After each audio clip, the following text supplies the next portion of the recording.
Welcome back into the Pick and Roll NBA podcast with Jed and Sap. We are presented by Full Press Coverage, and we have a special guest on the show today, author Pete Croatto. He has written a book called From Hang Time to Prime Time, Business, Entertainment, and the Birth of the Modern Day NBA. The book is right here. I made sure it was front and center for you, Pete. So we're plugging the book, but also couldn't be a better fit for this show because basically we get off track and talk about the history of the NBA all the time. We're supposed to just talk about, what's going on, but Sap likes to, recollect. And I'm an old soul. I know all about, history of the NBA. I love talking about that stuff. So when Sap said, hey, Pete wrote this book, I was like, yeah, for sure. Bring him on. So Pete, congratulations on the book. How long have you been an NBA fan? Are you a lifer? Oh, yeah. Well, thank you for having me on, first of all. Am I a lifer? Let's see. I'm 43. I'll be 44 in a couple of weeks, and I've been an NBA fan since I was 13. So lifer-ish, a good stint as an NBA fan. Yeah, I've been a fan, since seventh grade, and now I'm in the 40th grade. So like it's been a it's so yeah. It's been I guess close to a lifelong obsession and interest, but I've been a sports fan since I was 6 or 7. So baseball's my first love, and the NBA stuck around a little longer. And so you said around seventh grade. Was there a team or a player that really got you into the NBA to start? Yeah, I think like everyone else my age, I kind of got into Michael Jordan because it was sort of like, an alien playing basketball. Here is this guy that just flew through the air and was just a magician. So I think if you're a casual fan, or if you're getting into basketball, like that's where my interest went, and that was me. But as I got a little older, about a year or two later, I got into the Knicks. I got into the Knicks teams with Ewing, John Starks, Anthony Mason, the Pat Riley coach team. So I strapped in for about 5 years of just abject heartbreak. So it was a nice team to have during my teen years. And, since then, over the past, I guess, 10, 15 years, I've kind of just been an NBA polyglot. Like I just love the teams, love the games. I'm always, I can always find something to appreciate when I'm watching an NBA game. So yeah, my fandom has kind of shifted over the years. Pete, obviously you said you're 43 years old, so you started following the sport in the early 90s. Mm-hmm. Was the genesis of the book to kind of look back and see what took place before you became a fan, from the merger through the 80s, which most people feel the golden age of the NBA was the 80s. I think it is the greatest decade in NBA history. I also think that the last 10 years is the second best decade in the history of the NBA. But was that the genesis of writing this book? Yeah, that's a really good observation. Yeah, that's part of it, because I wanted to understand what happened before I was a fan, what happened before I got, to quote an unfortunate song lyric, knee deep in the hoopla. But it was also, as part of my, I guess, education as a sports fan, I read a ton of sports books, and a lot of basketball books. And in reading so many basketball books, I lost track. No book really delved deeply into the 70s and 80s.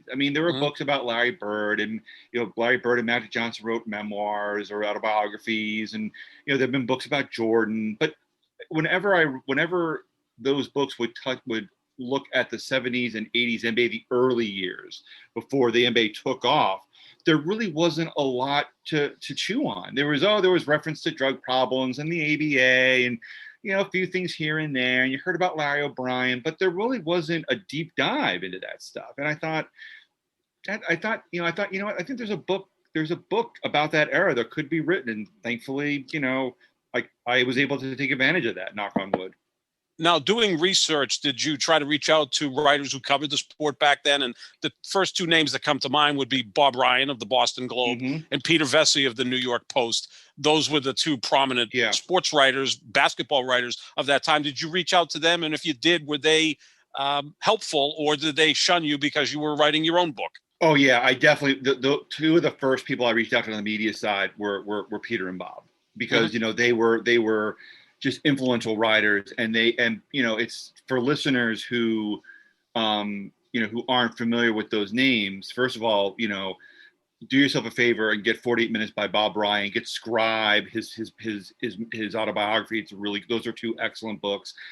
Peter Vesey was basically Woj before Woj. In an era before cell phones and before Twitter accounts, like Peter Vesey covered the NBA like a blanket, and he was the ultimate insider. So yeah, I talked to both of them, and both of them were exceptionally gracious. Bob Ryan, both men could have said, fuck you, man. Like, this was our beat. This was our time. We're going to write books ourselves. And Peter, as far as I know, is working on a book or writing a book that I'm eager to read, and I hope it comes out soon. But they were exceptionally gracious. And that was the fun part about this book, was that, I reached out to Jackie McMullen, Bob Costas, Dick Stockton, Hubie Brown, Leslie Visser. And without fail, all of those people were just exceptionally generous with their time, and were happy to talk to me for sometimes on multiple occasions. Pete, when you talk about the era, the 70s and the 80s, I was covering the league. I'm 58 years old, so I was a freelancer for ESPN. I worked for Time Warner Cable. Yeah. And the one thing about the NBA, all of those people you mentioned were very nice to me as well, breaking into the business. Peter Vesey and Bob Ryan being two of them, Leslie Visser, Jackie McMullen. It seems like the NBA community is more welcoming than any other sport. I think, first of all, the BBWAA kind of puts an arm's distance at everybody. I mean, they don't even want you in the press box. The NBA seems like a much more welcoming group than any other sport. Yeah, I mean, that's been my experience. I mean, look, my career path is very twisty. I didn't start as a traditional sports writer. I was a newspaper reporter for a few years covering municipal stuff. And then I kind of worked, I don't know if it's a promotion or a lateral move, but I began working for trade magazines, and I got into sports writing by accident almost. It was something that I was interested in pursuing, and when I became a freelance writer, I kind of just drifted into writing about basketball. And you're absolutely right. There is such a communal vibe among the basketball media. And I don't know if it's because for so many people, for such a long time, basketball is sort of the third sport in American leisure. So I guess there had to be that camaraderie, that foxhole mentality. But it's so true. I can't imagine being a baseball writer or football writer. It seems to me that there is such a barrier to entry, not just from the writers themselves, actually not from the writers themselves, mind you, but from the league itself. The NBA, when I've dealt with them, has always been exceptionally open in terms of being available. And in my dealings with Major League Baseball and the NFL, it is tighter than Fort Knox. It is so hard to get in unless you do your homework and you have an entree. But with basketball, and I think this is still the case now, it's still very much a welcoming community, because I think that's part of the NBA. That's always been the NBA's ethos, which is, you know what, if you want to cover our sports and talk to our players, sure, have at it. We'll let you know if there's a problem, but the door's open. And that it's been that way, I think, for at least since the 1980s. Yeah, and I think you've seen that a lot in the way that they've approached social media too, and that they were really the first league, and for a period of time, the only league that was letting people actively disseminate their highlights, on unofficial channels. And the MLB still has a bug up their ass about anybody retweet, taking a highlight and putting it out on their own Twitter page or social media page. So I think the NBA is sort of taken that approach, and as new technology and new means of communication have come up, still tried to really apply that for, anybody who's either trying to break in or even people who are established. I think it's more of like along the lines of what you talk about a lot in this book, is that, they look at it as a star-driven product and a personality-driven product. So they say the more eyeballs we can get on it, regardless of how, the better. Would you agree with that? Absolutely. The NBA is also knows all about partnership. They realized very early that, hey, you know what, if we can work with the press, if we can be available to the press, if we can open our arms to new members and make press members feel comfortable, we are ahead of the pack. And that is, I mean, if you look at in talking to several African American journalists, they mentioned that to me. It's like, yeah, Ron Thomas, who's with the San Francisco Chronicle, mentioned that. It's like, yeah, I went to the NBA and the PR team was just so welcoming and so forthcoming. And the NBA also understands that there's that exposure is priceless. So that's the thing. They have always been at the forefront in terms of publicizing the game. So for example, that they were always, I mean, they were really on top of things in terms of video, in terms of VHS distribution, getting highlights on tape, working with CBS Fox to make sure that that they had properly packaged highlights. They were, the NBA was really big on getting the right games to foreign markets, so that if you're a Tony Kukoc fan, and you were in Croatia, like you were getting a Bulls game. This is right in line with what the NBA has always done, which is getting acquainted to a new technology, getting acquainted to a new form of distributorship. So yeah, it doesn't surprise me in the least that the NBA is very much has really kind of a very laissez-faire attitude when it comes to highlights and, oh yeah, use this, use that. And meanwhile, the NFL and the Major League Baseball, again, like they're still operating as if the fans are inconveniences rather than partners. And I think that's going to be a detriment in the long run. So you talk a lot in the book, about sort of this transition from the NBA being kind of like, I think maybe you even use the word podunk league. Like it's regional. The finals are on tape delay. Yeah. And to obviously what's just a business and entertainment powerhouse. Mm-hmm. Was there in your research, and I know you talked to over 300 people, which is an incredible accomplishment in and of itself, just talking to 300 people. I have like 20 people that I want to talk to in my life, let alone, 300. I can't even imagine. But was there maybe a come to Jesus moment amongst the NBA ownership, or was it Larry O'Brien or David Stern who said, we need to change the way we do business in order to grow the sport, in order to kind of maybe vault a little bit closer to where baseball is, where football is, put us ahead of hockey?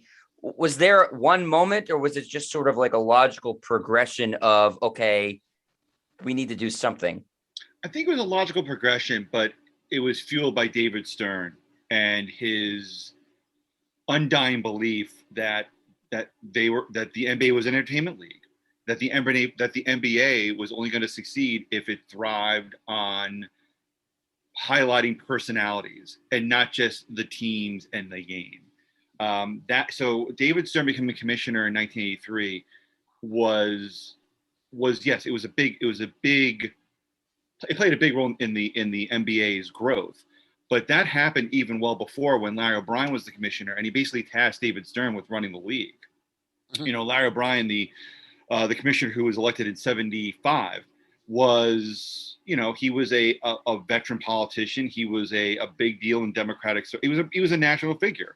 Cover of Time magazine, member of JFK's Irish Mafia, Postmaster General. He was not somebody who's going to, roll up his sleeves and get to work and move things around. He tasked David Stern with doing that. And David Stern had lots of ideas about the NBA. And one of them was, we are an entertainment league. We're Disney. And so we're going to treat the league like as an entertainment entity, not as a sports league. And so, I think that attitude was the come to Jesus moment. And I write about this in the book. David Stern had a vision. He had a vision that, that the players and the league were going to work hand in hand, that the NBA was going to be this entertainment entity. And that's what he sold. He sold potential employees on. Like, look, we're going to do this. We're going to get to this point where we're the Disney of sports, but I need your help. And that was intoxicating. And so David Stern brought people to him, and then got him on board with what he wanted to do, which was to, which, as I've said repeatedly now, was, turn the NBA into Disney and High Tops.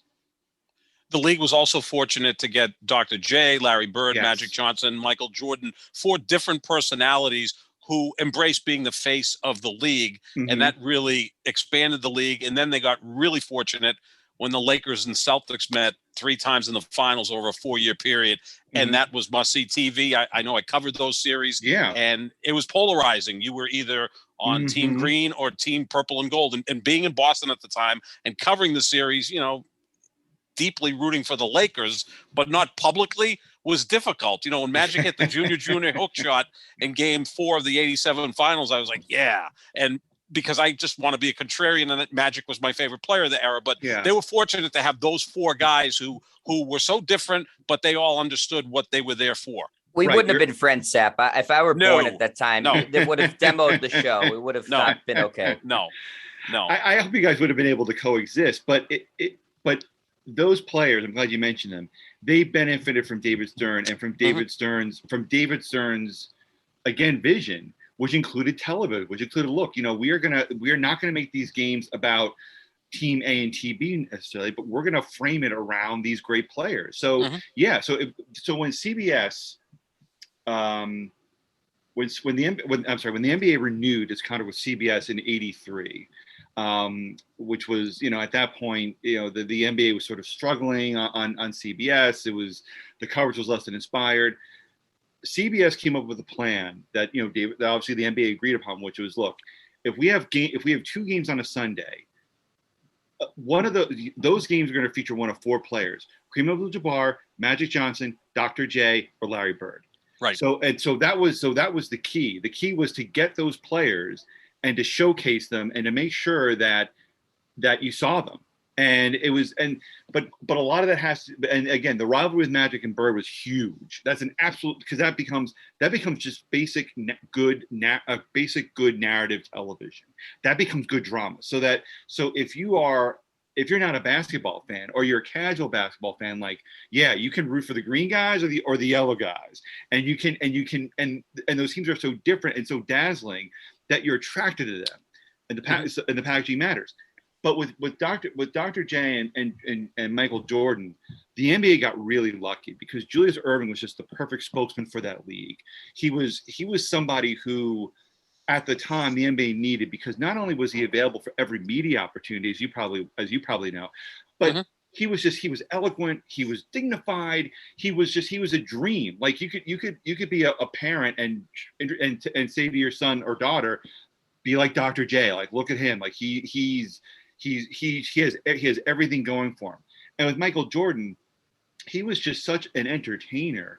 But not only that, but he was so media savvy, and he knew the game in terms of what he could bring to the table, what the public expected from him, that it was a natural fit. I've said this before.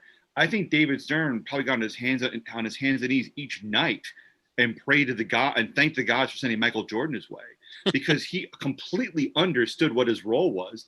And so and not only that, but what gets overlooked, I think, too, is that Michael Jordan was also just a really good-looking guy. Like if he wasn't in the NBA, he probably would be an actor or a model. He had the looks that made him a natural pitch person, and this probably made David Stern dance a jig for 15 years. He had no edge to him. So he wasn't going to go about and he wasn't go out and spout political opinions or talk about issues that meant something to him as a person or as a black man. He was just going to go out, play basketball, pitch some products, and just be the ultimate competitor. And for a country that still maybe wasn't used to having a black man as an entertainment figure, that was perfect. As a perfect alignment of factors. In a sense, he was Tiger Woods before Tiger Woods, right? The good-looking guy who was the best player, who was not political. The NBA was also lucky in the 80s because you had all these great matchups. Dr. J went to the finals 4 times. Bird went to the finals 5 times. Magic went 9 times. Then you had Jordan, crashing the party. Later on in the NBA, we never got to see LeBron, Kobe Bryant in the finals, something we always wanted to see, but never were able to see. So that, in some sense, luck played a little bit on its side, showing you how great those players were, that they were Right. constantly in contention all at the same time. But those finals really pushed the sport to the next level. Right. You're absolutely right. But I would say this. I would say that you're absolutely right. And it would have been, and we kind of did get a little bit of a rivalry with LeBron going against Steph Curry 3 times, and those series with the Cavs and the Warriors. But by that time, by the time you get to certainly by the mid-aughts, late aughts, because late 2000s, pardon me, the Pandora's box is opened, and you don't need to necessarily have a team to kind of increase your value. I mean, LeBron James, with social media and especially with social media fueling coverage, a person can be, an individual can be the star of the show, especially. Right.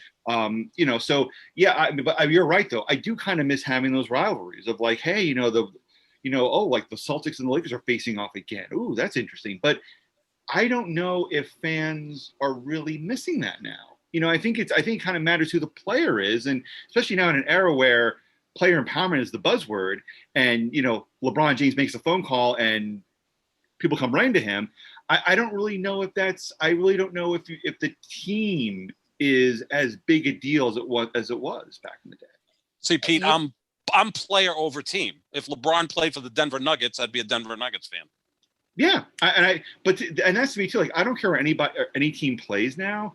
Like, I just want to see a great game, and I want to see a great player, and that's the beauty now of being in an environment where you're not forced to watch one game every Sunday or 2 games every Sunday on a big 3 network, and you're not confined to watching whatever is on your regional sports network of choice. So I don't have to. I'm not confined to those options. I can watch LeBron James anytime. I can watch Russell Westbrook anytime. So yeah, that makes perfect sense. If I think we're all connected more now to players than we were to teams back in the day. Maybe in the 80s and 90s, it was I think the exact opposite. Yeah, I think, in a lot of ways, it does depend on the region too. Like, obviously here in Boston, people are very loyal to the Celtics. You see all the Celtics paraphernalia I have with me, and that's not even scratching the surface of what I have. I mean, it's absurd. 90% of my wardrobe is Celtics stuff. It's as big of a honk as it gets. But I feel like almost in a way, there hasn't really been the team versus team rivalries are kind of based off of old rivalries. Like when the Celtics and the Lakers met in the finals in 2008, and then 2 years later, it was based off of their older history, not their newer history. Because, both were kind of up and down in between that time, especially the Celtics in the 90s and early 2000s were terrible. The Lakers had a couple of years post Shaq where they weren't particularly good. And so like, I feel like almost the last like true rivalry at the time that was like sort of organic was maybe the Lakers and Celtics of the 80s, because it's not like in the 90s Jordan had really any real rivals. He faced a bunch of different teams. Utah was probably the closest thing, but again, they met twice a year in the regular season. They Karl Malone and John Stockton had nowhere near the star power of Michael Jordan. And then, in the early 2000s, the Spurs and the Lakers dominated. They weren't really rivals, probably because the Spurs weren't a very sexy team, and the East was terrible and was constantly getting just bludgeoned in the finals. So I don't know. Do you think we've seen the end of team versus team rivalries? That's a really good question, and you're absolutely right. I mean, I think it's funny. I just mentioned to Sap right now. The whole Cavs Golden State string of games, and those really weren't like deep, sexy ririvalries. I mean, it was like LeBron versus Steph, basically. It wasn't the two teams. Yeah. It wasn't because there wasn't a history. There wasn't, and it didn't really get it. And again, they didn't play each other a lot. And again, now LeBron's not in the Cavaliers, and it's over. I never want to say never, because again, things could happen. And I look like a moron. 3 years from now. Not that I'm not never. I'm always a moron, but more so. But I would say yes. I mean, I do. Look, I think you're right. I think the tradition is going to matter. So I think if for some reason the Wizards play the Knicks, the tradition will be brought up of the Bullets and the Knicks because it's part of the tradition. And the Lakers Celtics, same thing.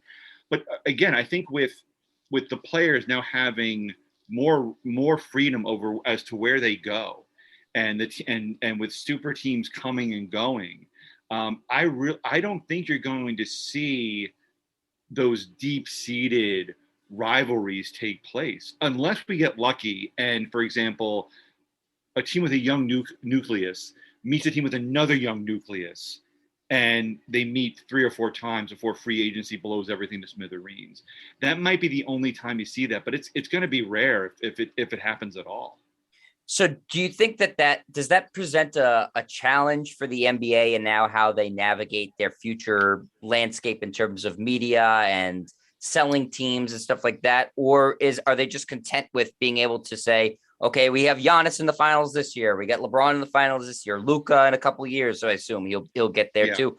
You know, does Adam Silver look at this and say we don't really need the team rivalry so much anymore versus David Stern, who I felt like really pushed? Okay, he pushed the stars, but like Sap said, Celtics and the Lakers meeting, I mean, that was printing money. Yeah, no, I if I'm Adam Silver, I'm not worried about the teams. I am more concerned about the player. And look, to me, for the NBA, the beauty of this year's past final was Giannis getting there, because not only did you have a nation of eyeballs eyeing this explosive young talent, the star finally becoming a superstar or reaching the next level of superstardom, but you also had how many people in Greece tuning into those games? You know, how many people in neighboring countries watching those games? Like that to me so to me, if I'm Adam Silver, I am not concerned about the teams getting in there, but I am very happy when a player with international ties gets into a finals, because not only are you going to get the U.S. audience, you are also going to get that foreign audience because everyone likes to see the hometown boy do good.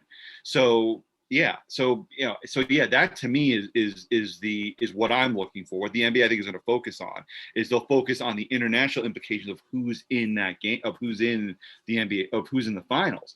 But I don't know. There's all this talk about, and I'm curious to hear your guys' perspective on this, dwindling ratings and stuff like that. I don't really put much stock in that, because again, I think the NBA is a worldwide game, and if you have Giannis in the finals, or Luka Doncic next year, or Jokic, in a couple of years, like that to me is the plum. Like that to me is who you want, because you are then expanding to an international audience, which who knows how many people are enjoying the games when you reach that level.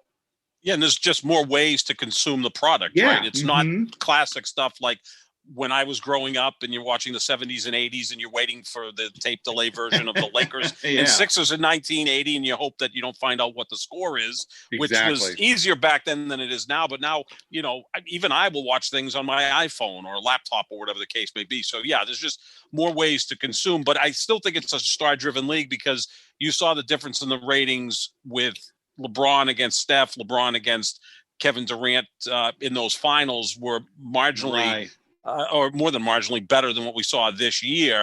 Again, because Milwaukee's not a real sexy team, although Giannis is a rising star. And we've had this discussion, Pete, and maybe get your opinion on this. Like, who's the future face of the NBA? It's been LeBron James for 12, 13 years. I think it went from Michael to maybe Kobe and Shaq for a little while, and then LeBron took over the mantle. But like, once LeBron is out of the sport, which hopefully isn't for another 10 years, who becomes the face of the league? I have my opinion, which I think it's Zion Williamson, if he can be healthy and start to make the playoffs and get to like the conference finals, because he's got that type of package. As much as I love Giannis, sometimes and I don't want to get in trouble like Stephen A. Smith did, but sometimes and Giannis is very well versed in English. It's not it's not Shohei Ohtani who needs an interpreter, but still it seems to me like an American has to be the face of the NBA. And look, if a lot of people watch this and want to go at me on that, it's just, I'm not saying what should be, I'm saying what is. Yeah, no, I understand that. And, I will say this. I mean, the ratings were low this year. And that makes sense because, again, people are used to LeBron. That becomes part of their appointment television. But if Giannis gets back next year, the ratings are going to increase. I mean, you have to create new stars somewhere. So, right. So again, if Devin Booker shows up in a couple of years, like, oh, there's renewed interest. Who's going to be the face of the NBA? Man, that's a tough question. I mean, a couple of years ago, I'd say Steph Curry, but I mean, he's getting older too. And, I don't want to put my hat in the ring there. Zion is a tempting choice. I just don't know if there's enough of a sample size for me to say like, oh yeah, I'm going to hitch my wagon to this guy. I'm going to say Giannis for a couple of reasons. First, he now has the championship behind him and people love winners. Second, he is such a good kid. Like if you watch him during the press conferences afterward, him going to Chick-fil-A and ordering, a 50 piece. He's a kid that everyone, you can't help but smile when you see that guy. Like and that's savvy, right? That's social media savvy right there. But he's savvy. But he also has his head on straight. Like there's something about him that I just dig. And I think a lot of people are like, yeah, you know what? If you were my friend or my kid's friend, like I'd like that guy. I'd want to have him over for dinner. So I think Giannis is the star because not only do you have the championship pedigree, the likability, he's not going to be 27 until I think December. So there's time. And, and I think don't underestimate the Midwest as a market because you have a lot of states that are going to gravitate toward him that don't have a major media market. So, so I think I think Giannis has a ton of potential. The other thing too is, there's also Miran Fader just wrote a Giannis biography, which I have right next to me, that is only going to kind of cultivate that myth and get people talking and generate interest. So I think, so to me, Giannis is the place to go. In a couple of years, maybe Zion, but to me, I'm gonna hitch my wagon to Giannis. I think that makes sense to me. I think because, like you're saying, all the social media stuff just popping into my head was Sap and I talked a lot about this during the playoffs and how spectacular Trae Young was. He seems like a guy who could be it too. But I'm thinking of all the guys who have been like the face of the NBA. If you're not a spectacular dunker, can you be the face of the NBA? And I know the game's transitioned to 3-pointers, but I'm wondering, do you need that sort of crazy athleticism also to be? Obviously, we talked about Jordan, Kobe, LeBron. Those guys were all insane athletes. Trae Young, obviously a great athlete. Steph Curry, a great athlete, but they're not having the like crazy poster dunks that you typically would see, in a college kid's dorm on the poster, is not pictures of guys spotting up for threes. Yeah, I that's a good point. I don't know if we, Well, Bird and Magic weren't dunkers, but that's true. But they played for all-time franchises that met in the finals 3 times in 4 years. Dr. J obviously was spectacular to watch. Shaq was a cartoon character. Yeah. The other name I'm going to throw out is Luka, because Luka's game is more aesthetically pleasing than Giannis's game. And look, I'm not disparaging what Giannis accomplished. He's fantastic. He's probably the most likable star in the NBA. But Luka has more sex appeal than Giannis, doesn't he? Because he has a little bit of a bad boy image with him, a little bit. He's got kind of an edge. Luka could work. I was also thinking about ground bound players. I'm thinking of Bob Cousy back in the day. Sure. I think Trae Young can be a star. And look, as the game evolves, I think 3-point shooting is going to be just as sexy as a dunk. Because again, it's one of those things that a kid can look at and say, I can do that. A kid can look at Giannis or I'm trying to think a high flyer and be like, I mean, that's amazing. But I can't do that. But they can look at Trae Young and say, like, that's amazing. And I can probably do that.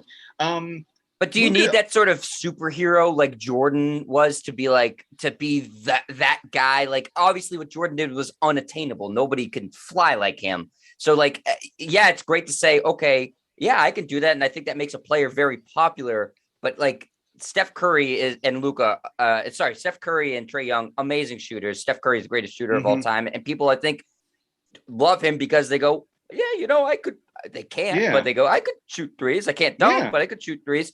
But like almost it seemed like Jordan and LeBron are like Marvel characters coming out, in real life. But you can, that's true. And I think there's always going to be that you're always looking for that wow factor. Like, oh my God, he did that. But I think you can look, you can have that, but also don't underestimate winning.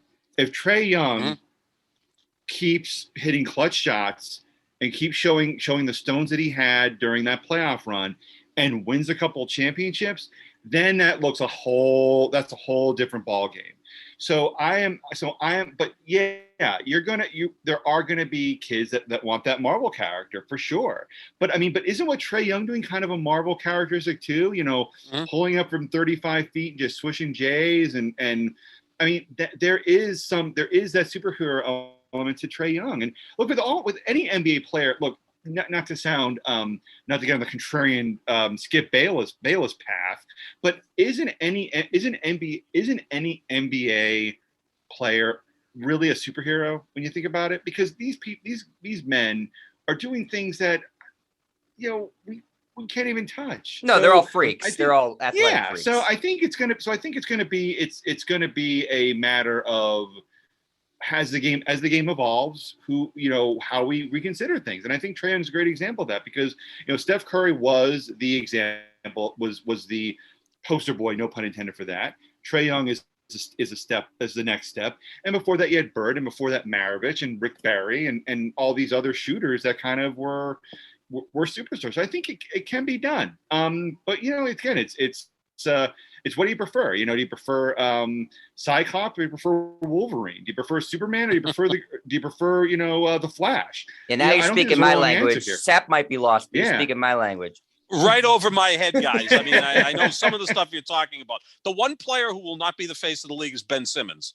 Right, because he doesn't even want to be the face of his own franchise. He doesn't return calls. I mean, he looks to me like a guy, and we've talked about this, on our podcast, Pete, is that he looks like a guy that doesn't even like basketball. He's like really talented at it, but it looks like an inconvenience for him, right, too. So maybe we don't have to spend much time on Ben Simmons, but I think he's the last guy we think will be the future face of the NBA. But it's an interesting proposition because I think LeBron is still there and still one of the three best players, and he's still got probably 3 or 4 years left. I don't think that Kevin Durant's ever going to be that guy, because he's kind of just a guy who likes to play basketball. He doesn't go through a lot of the BS that you need to go through to be the face of the franchise or the league. And plus, you don't know what's going to come out of his mouth or out of his tweets. I mean, he doesn't seem like the happiest guy, but man, he can ball. So yeah, Giannis, I think is a really good choice. Yeah, thanks. No, and again, I think it's funny that what you said about Durant. That's why I love Durant, because like to me he is, and that's why I think NBA Twitter is. Can be delightful when it isn't scary as hell, is that you can see the players emerge as people, and that's what I like about Durant, is that Durant will just will go off on some knob criticizing him for doing something. It's like, oh wow, that's interesting, and Dame Lillard's the same way, just kind of shooting from the hip, and I like that. I think that approachability is extremely refreshing as someone who maybe has gotten too used to canned responses and PR handling. But yeah, I think I agree with you. I think LeBron right now is the face of the NBA. I think the fact, again, you do not get to spend.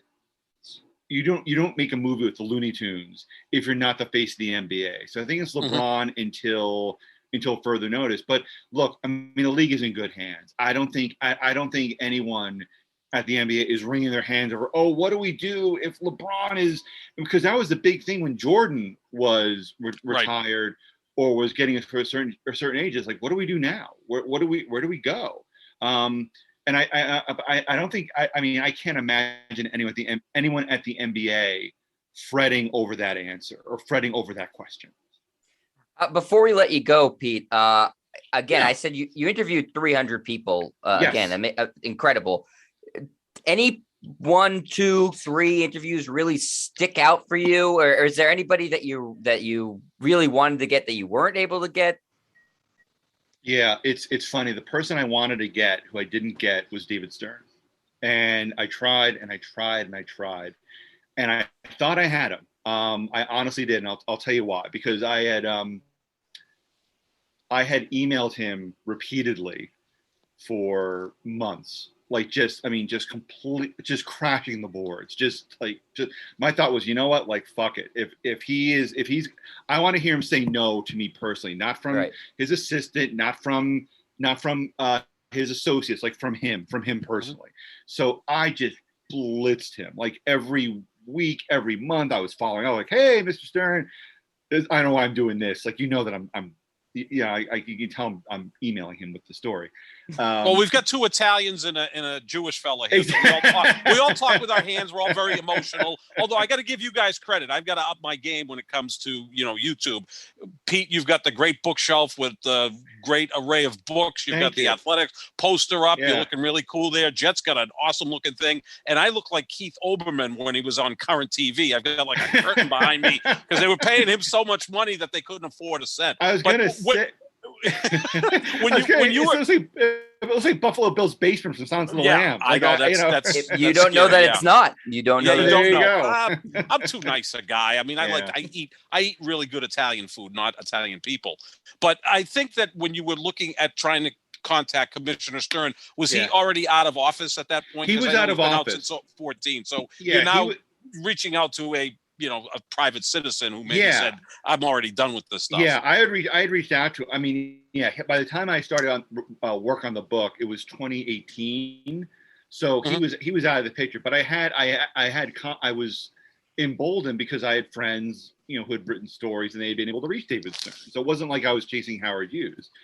But I think when I reached out to him, I think he had already started to fade away a little bit. He didn't want to get embroiled in day-to-day stuff. So I reached out to him. Initially was given the cold shoulder by his assistant at the time, Linda Tossi.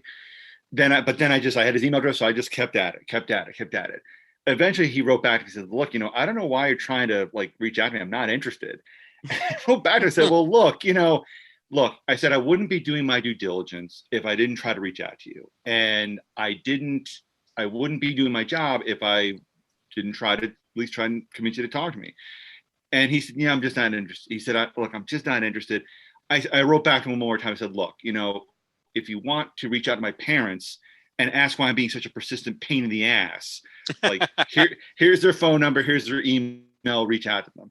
And David Stern wrote back. He said, look, I don't need a parental explanation. I'm not interested. Best of luck with the project. And and we'll go forward. So unfortunately he died about 6 weeks later, but that exchange is in the book. It's in the appendix. So I really wanted to get David Stern. That was the one person who I tried to get, couldn't get him. But, but I think there's enough, but two things. A, when you talk to 300 plus people, and you go through, some of the books in the back over there, and you go through newspapers.com and you hit the library, I was able to get a really good feel for who David Stern was and what he brought to the table. And to David Stern's credit, he didn't erect any roadblocks. He never told anyone, "No, don't talk to me." I never got the sense that David Stern provided any kind of subterfuge or obstacle. So, I wish I talked to him, but I don't think the book is any worse for his lack of participation. So, what? I would have loved to have gotten him. I would have loved to have talked to Bird and Magic and Michael, but I don't think they're really talking to anybody. From my understanding, Larry is just cut off communication from folks that he talked to regularly. He doesn't have a phone. Yeah, no phone or computer for Larry. Yeah, that's fine. Look, he brought me joy. He brought so many of us joy for years. Magic too. You know what? If they don't want to talk, it's their prerogative. And look, if they had talked to me, if I had for some reason gotten Michael Jordan on the phone or flown down to Charlotte to talk to him, would he have been particularly open or forthright with me? Probably not.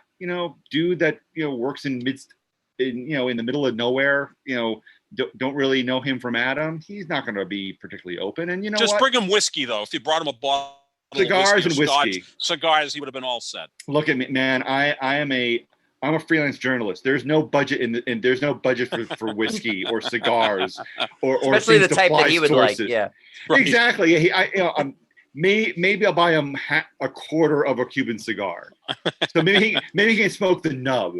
But I'm a dude out here working the phone and just trying to get people to tell their best stories. So, you know what? Maybe in the next book, Michael will be forthcoming. I don't know. We'll see. Are there plans for a follow-up book right now? There is a book. I did submit a proposal to my agent, so that she was very happy with. It is about basketball. That is all I will say. Okay. The mystery is, what? But I mystery will say sells. this: that I will say this: if you like the first book, you'll definitely like the second book. If everything goes according to plan. I'm still waiting to hear back to see what the story is in the proposal, but I'm hopeful. So there you go. All right, Pete, thank you so much for joining us. Pete Croatto, the author of this book that is right next to me, From Hang Time to Prime Time, Business, Entertainment, and the Birth of the Modern Day NBA. Again, thank you so much for joining us here on the Pick and Roll NBA podcast with Jet and Sap. We're presented by Full Press Coverage. Go check out Pete's book. This is my copy. You can't have it, but I'm gonna be digging more into it. And you know what? The fact that he had 300 interviews alone makes it worth reading, let alone the awesome anecdotes and stuff. If you're an NBA fan, check out the book. Can you get wherever books are sold, Pete? Yeah, of course. You can get it from any brick and mortar bookseller. You can get it, online. It's available anywhere. I prefer you buy local if that's in your budget. If you want an autographed copy, copies are being sold at Odyssey Books. Bookstore in Ithaca. If you go to odysseybookstore.com and call them or email them, they will send you an autographed copy not free of charge, pardon me, for $5 extra. Yeah, their business. They're not a charity. Also, if that's too rich for your blood, I'm more than happy to send an autographed book plate. And I'll send that anywhere. I've sent ones to Italy, Wales, parts, disparate parts in the U.S. So yeah, I'm easy to find on Twitter and online. So yeah, just hit me up and I'm happy to mail an autographed book plate. So that's what is your Twitter so everybody can follow you there? My Twitter handle for those who want to follow my anecdotes and my Columbo references. It's at Pete Croatto, PETECROA, 2 T's as in Thomas O, at Pete Croatto. And you can also find links to buy the book and gentle and not so gentle reminders to buy the book. So yeah, that's where I do most of my damage. Pete, I have a proposal for you. Interested in a Columbo podcast? I wouldn't say no. I love Columbo. I mean, I'm behind on the episodes because life and the crushing reality that we're dealing with. But I am the proud owner of a Columbo box set. There you go. And I used to watch them every Sunday night on MeTV, like a 85-year-old. I would just I was gonna say, who are you gonna market the podcast to? People who don't know how to even find podcasts. That's the problem. There's a robust Columbo following. There really is. Oh, absolutely. There's a robust Columbo younger following. People. Yeah, he was sensational. No, that's right. I went to the local cemetery and they were all there. The Columbo. Oh, you're a wise guy. Don't say that. I mean, I'm 58 years old, so I have an excuse. I mean, I give Pete a lot of credit here. He's following Columbo, which is great. But there's only 69 episodes, so the problem with it is every time I tune it in to Cozy or MeTV, it's like I've seen it 17 times. But he was fantastic. So I'll reach out. Maybe we'll do something like that. I love Columbo, and not only 69 episodes, but I think there were like some 24 TV movies. Yeah, exactly. So there's actually sort of looking at close to 100. So you could there's material. Absolutely. You know, it's just, I mean, once you illuminate the Patrick McGoohan and episodes, you're down to about 70 episodes, but it works out. No, I to me, Columbo is it is perfect comfort TV. It's well acted. It's well acted. It keeps you on your toes. And as you mentioned, Peter Falk was just marvelous in that role. I mean, if ever there was a marriage between actor and character, that was it. And, you know, and to me, any suggestion that Columbo gets remade or retooled is sacrilege. So to me, there's one Columbo, and that's Peter Falk, and that's it. Sounds good. Yeah. Okay. You guys enjoy that podcast, and I'll be rewatching The Office for the 10th time. That's what I'm going to be doing. God, no. I can't get into it. I cannot get into The Office. I've tried. Yeah, no. You guys have no sense of humor. Well, no. I mean, I'm a Seinfeld nut. I mean, I still watch Seinfeld like around the clock when I can. I think it's the greatest show I love in the Seinfeld history of TV, followed by The Sopranos, All in the Family. I mean, I go back to the 70s with All in the Family. I'm the old bastard of the three of us. But yeah, no, The Office, every time I tune it in, I just can't get into it. Yeah, I can't do it. I can't do it. It to me, cringe humor only goes so far. Humor based on comfort only goes so far. Yeah. So yeah, I mean, look, The Office. Hey, if that's your deal, that's great. It's just not for me. I don't know why. I could never hold on to it. But yeah, I'm with you. To each their own. Some people like to make Columbo podcasts marketed towards 10 people. That's fine.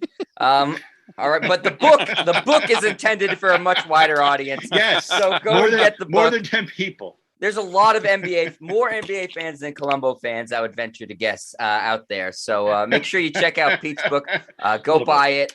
Pete Croatto, thank you so much for joining us. And we will talk to you down the line. Hopefully we'll see who the next star of the NBA is and get your take on that. Appreciate it, fellas. This is a lot of fun. Thank you. All right. Take care, Pete.